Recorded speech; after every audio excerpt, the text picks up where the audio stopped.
Halo semuanya, saya dengan Ratu Bilkisman di KRO. Di sini saya akan menjelaskan analisa dari beberapa gambar dan di sini dan di mana ini adalah salah satu ujian mata kuliah Rekayasa Perangkat Lunak untuk ujian akhir semester dari kelas IF 203 Prodi Informatika PJJ Informatika dengan dosen pengampu Ibu Cian Ramadona. Di sini saya sendiri dengan Ratu Bilkisman di KRO dengan NIM 24001020203. Baik, kita langsung saja ke analisa pada gambar yang pertama. Di sini adalah gambar dari information system dan juga komponen-komponen yang berkesinambungan gitu. Yang pertama di sini ada input, di mana sih ada presentasikan dan direpresentasikan dengan lembar atau formulir yang berisi data. Contohnya itu misalkan seperti barcode. Maknanya ini data mentah yang masuk ke sistem seperti permintaan pelanggan, formulir layanan, tiket bantuan, dan lain-lain. Lalu di sini ada customer support system. Di sini ada hardware, people, software, data, dan juga prosedur. Kita mulai dari hardware. Hardware ini itu seperti komputer, keyboard, mouse, printer, dan lain-lain. Ini fungsinya untuk sarana fisik untuk memproses dan juga menyimpan dan mengkomunikasikan informasi. Lalu di sini ada software. Software di mana ini sistem operasi yang digunakan untuk mengelola data. Contoh softwarenya itu kayak CRM, kayak Customer Relationship Management. Lalu di sini ada people. People ini usernya. Dia adalah yang menggerakkan atau yang menggunakan sistem hardware dan juga softwarenya. Lalu di sini ada data. Data itu informasi yang disimpan dan digunakan seperti data pelanggan, histori layanan, dan lain-lain. Lalu di sini ada namanya prosedur. Prosedur ini langkah-langkah dari standar operasional atau SOP-nya yang digunakan untuk mengoperasikan sistem-sistem yang ada. Lalu setelah ini semua sudah dijalankan, maka keluarlah outputnya. Outputnya itu bisa berupa laporan atau hasil layanan yang diberikan. Seperti itu.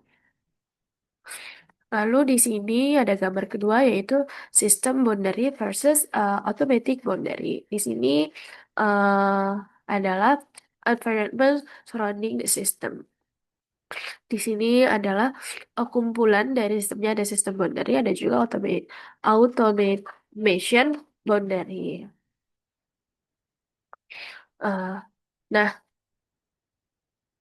ini nih menunjukkan bahwa sistem tidak berdiri sendiri, sistem beroperasi dalam konteks eksternal. Begitu. Jadi tidak hanya berdiri sendiri. Di sini ada namanya sistem boundary. Sistem boundary ini menunjukkan batas yang memisahkan apa yang termasuk dalam sistem dan apa yang termasuk di luar sistem. Segala hal di dalam kotak ini nih merupakan bagian dari sistem nih. Baik pekerjaan yang dilakukan manusia maupun yang dilakukan dengan komputer. Nah, di sini ada manual part of the system tasks complete by people. Jadi, kalau untuk manual itu dikerjakan itu oleh people atau oleh user. Jadi dia masih secara manual. Sedangkan untuk automation boundary ini dilakukannya, diselesaikannya oleh komputer. Maka itu dia akan menjadi otomatis begitu. Ini analisisnya adalah manusia dan komputer ini nih saling melengkapi nih. Tidak semua pekerjaan bisa diotomatisi oleh komputer. Pasti akan apa namanya ada ikut andil dari si usernya tersebut atau people atau orangnya begitu. Lalu di sini ada sorry gambar ketiga. Ini ada activity diagram. Nah, activity diagram ini ada bentar, sorry. Oke. Nah, di sini ada swim lane atau manager.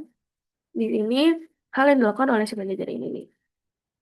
Jadi ada starting activity, ini ada di startnya dengan lingkaran yang seperti ini gambarnya untuk activity diagram simbolnya. Lalu di sini ada transition around atau setelah start nih apa yang harus kita lakukan. Di sini adalah review finansial. Jadi pekerjaan yang dilakukan oleh manajer ini adalah dia ada review finansial dulu nih. Setelah review finansial activity-nya, dia lanjut lagi ke prepare report. Setelah prepare dari reportnya, pekerjaan dia itu selesai. Nah, untuk menyatakan bahwa Alurnya itu telah selesai itulah dengan simbol seperti ini. Ada satu lingkaran berwarna putih dan di dalam lingkaran putih ini ada lingkaran berwarna hitam. Lalu di sini ada transition around-nya. Di sini ini adalah synchronization bar split. Di mana kegiatan itu dipecah menjadi dua activity nih yang ada di sini. Nah, kalau yang ini tuh simbol join. Ini sinkronisasi barnya tuh join. Jadi dua activity ini dilakukan secara bersamaan menjadi satu activity. Nah, di sini ada yang namanya decision activity.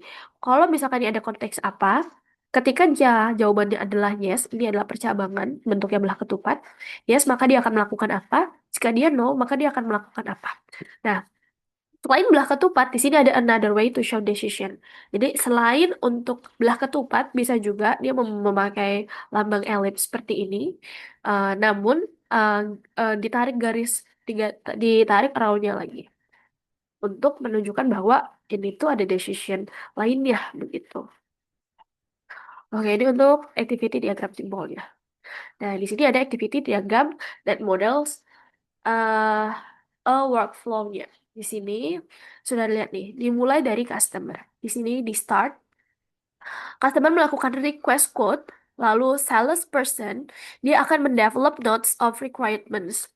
Ketika customer ngasih request, nanti sales nih yang ngedevelop dari notes request-request itu requirement-nya. Ah, lalu apakah butuh bantuan? Kalau iya, maka akan dicek requirement-nya. Kalau sudah, maka enter data into system, lalu akan dikalkulate code-nya. Setelah itu akan direview nih code-nya. Nah, apakah dia ada change requirement? Kalau enggak, maka dia akan di-accept code as a order. Tapi kalau dia ada mau perubahan, maka dia akan kembali lagi dari ke develop notes of requirement. Nah, kalau misalkan tadi kan kita udah coba nih yang decisionnya yes. Kalau misalkan dia nggak ada betul-betul dia udah tahu apa yang mau dia lakukan, maka sudah masuk ke enter data into system. Setelah itu akan dikalkulate, setelah dikalkulate di review. Nah, kalau misalkan dia nggak ada perubahan, maka akan di execute as order. Setelah itu, maka selesailah activity yang dilakukan kegiatannya dinyatakan dengan simbol seperti berikut. Baik, untuk apa namanya? Untuk analisa soal ulangan akhir semester dari Rekayasa Paket Luna cukup sekian. Kurang lebihnya mohon maaf. Selamat pagi dan sampai jumpa.